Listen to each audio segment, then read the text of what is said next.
go to graduate school or not. Currently, there are hundreds of people who are on who are starred. There may be tons more that we don't know because people are quiet about it. They don't want to risk persecution. They also don't want to risk the chance of maybe it being reversed. Maybe the founding can be reversed. So they're fairly quiet about it.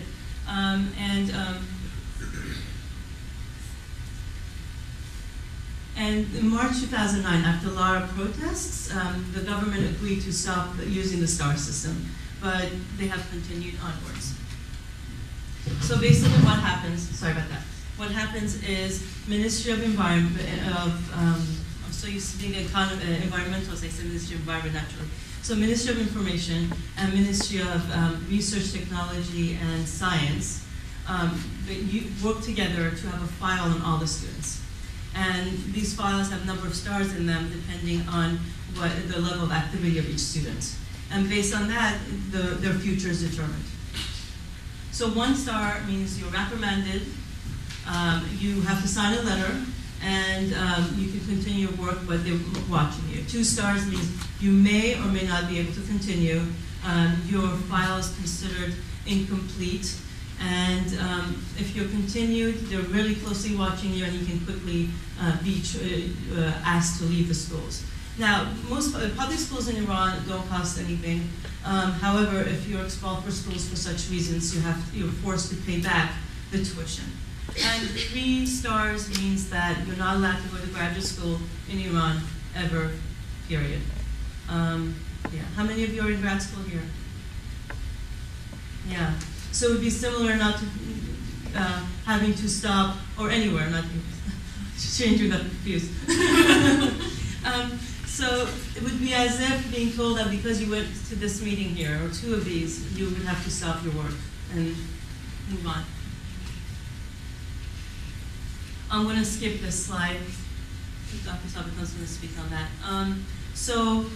Women in Iran are definitely discriminated against. We know that, and the university area is no exception to that rule. So if women dress or act in ways that are not culturally appropriate, so acting in ways that are not culturally appropriate would be having a boyfriend, for example, they would be reprimanded or suspended from school for a semester or 2. There's segregation in schools, so women tend to have different rooms for public areas, for lecture halls, and they tend to be smaller, they tend to be more crowded and have less facilities. And I think the biggest one is admission. So there's a quota for a number of men that have to enter the schools. So oftentimes women with better scores do not get in, and their fellow male counterparts get in with lower scores. This is partially because women are getting better scores and are the majority of the graduates from Iran, even still with a quota. This is the case. And it's to be noted that female students in smaller cities, smaller universities, feel these discriminations even more, is magnified. And even some smaller universities and cities don't allow the women to leave that city and university, and they have to go there. They can't go to another city. That's not true for the men.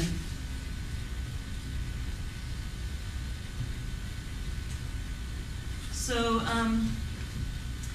the international human rights are basically International Bill of Human Rights, and there are 3 major parts to them.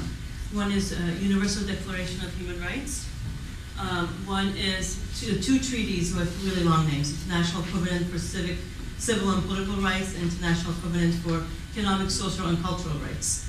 Iran has signed both of these, which means they approve it, and they have ratified both of these, which means that they are legally obligated to follow these treaties. And they obviously are breaching their obligations in many ways. Here are some of the ways that are relevant to the academic setting: freedom of expression, association, belief, religion, privacy, right to participation in public forums, gatherings, and protests, freedom from arbitrary arrest, detention, right to due process and fair trial, freedom from torture, from movement, that means being able to leave Iran, right to membership and participation. So I would like to spend a couple minutes now and ask you a couple of questions. Having talked about this and hearing other people talk, I would like us to kind of spend a moment in talking about, as an individual inside Iran, what are the implications of all of these? Of a student inside Iran who has to face all of these because they're an ethnic minority, they're a religious minority, or they're politically active. How does this affect their lives? Some of it was already said, so we should make it easy to answer.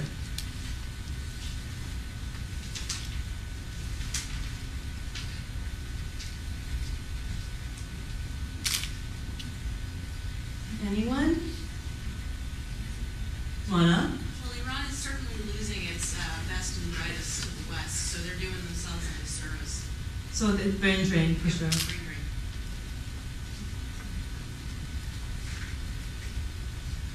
So individually or socially, we're going to open up the question to flood in the answers. So both socially and individually, do you see any impact?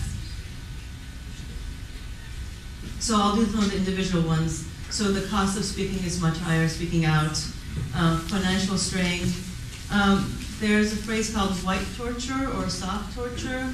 That's the impact on the family. It's not just the individual. Their kids, their mothers, and both financially, psychologically, politically, in so many ways, and economically, losing their independence, not being able to work, having to work in your dad's shop instead of getting a PhD. So these are some of the implications for individuals. And socially, education is needed for a viable economic and social system. So the whole country is affected. It undermines democracy and civil rights movements. Social mobility doesn't allow certain groups of society to move up. They're disfranchised, they're discriminated against, and it perpetuates itself. And people are understimulated. They're not using their brains, they're not being challenged, and as Wanda said, brain drain. So here are a couple of ways we can take action, if you're interested. I hope you are. One is specifically here. There's a handout that you can pick up on the way out that has tons of information about different websites that you can go to for information. It has information on long-term actions and specific things today. So today, there are postcards to be filled out. One is for Baha'i, who just turned 30, as I mentioned, and the postcards will be mailed to her house, and her husband will have them take pictures of them and one day show them to her. So feel free to fill those out, and there's one for Majid Tabakoli. Are there other postcards, or that's it? Yeah, there's an anti-execution postcard, which is just a tiny bit off topic, but it's still true that Iran is executing one person every 8 hours. So if you guys want to take a second to just sign that, that'd be great. That's more per capita than any other country in the world, and only second to China. Thank you, Mona. And if you give us your email addresses, we would just love it. We can stay in touch with you, tell you about other actions. So there's sign-up sheets that during the answered questions will pass out, if you can write your names on those. Something that a lot of other solidarity networks do is pass resolutions. And one was passed actually in the city of San Francisco in support of Iran. So you can work with your campus to pass a symbolic resolution. And these overall build momentum, it helps build a student group that has worked together, and much more. Let's mention all of those. I think that's it. And I want to mention the last action on the next page. So I think one of the, oh, I forgot one thing I'm going to mention first. Do you know about Roya's group? It's called Burman Foundation. So they're an incredible group. It's started by two incredible women whose father was murdered by the government. And they do tremendous work. One piece that they do is they document all the people that have been executed. So 12,000 people have been executed. Their stories are there, their families are healing, and this is there as documentation. In addition, they have an incredible exhibit that they do around campuses. So you can work with them to bring their exhibit to your school as a form of awareness. And when I was asking Roya about what else she wanted me to include, her message, which is so true to the point, is just get to know their stories, know them as people, recognize their faces, know why when they went to prison, how long they're there, and why, and spread the news. And that way you build a movement. And that way it's, there's a phrase that 1 million is a statistic, 1 is a tragedy. Get to know them and pass that story. So I want to use one example of a story well told that people really did a tremendous job. So right after Majid Tawakkoli, this is him here, was arrested in 2009, those pictures of him were taken and were spread through Iranian media. So they thinking they're really smart, took a picture of him in woman gear, which obviously is going to be, freak everybody out and make people not want to be his friend or advocate for him. And it completely backfired. So not only it's questioned the whole hijab piece, it also showed that it's a completely new generation, and the government has such a huge gap, cultural gap between themselves and the generation. They proudly put on the gear and took pictures around the world in solidarity. And it took them by surprise. So these are pictures from around the world. This one's very artsy in the middle, but you see so many different ones. And this is one of my favorite posts by Dr. Dabashi, who's on our board and is a professor at Columbia, very active.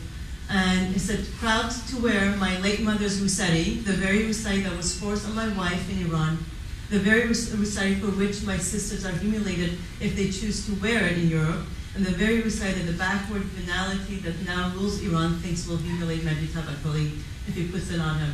He's dearer and nobler to us today than ever. We are all Majid Tawakkoli, and we Iranian men are late in doing this.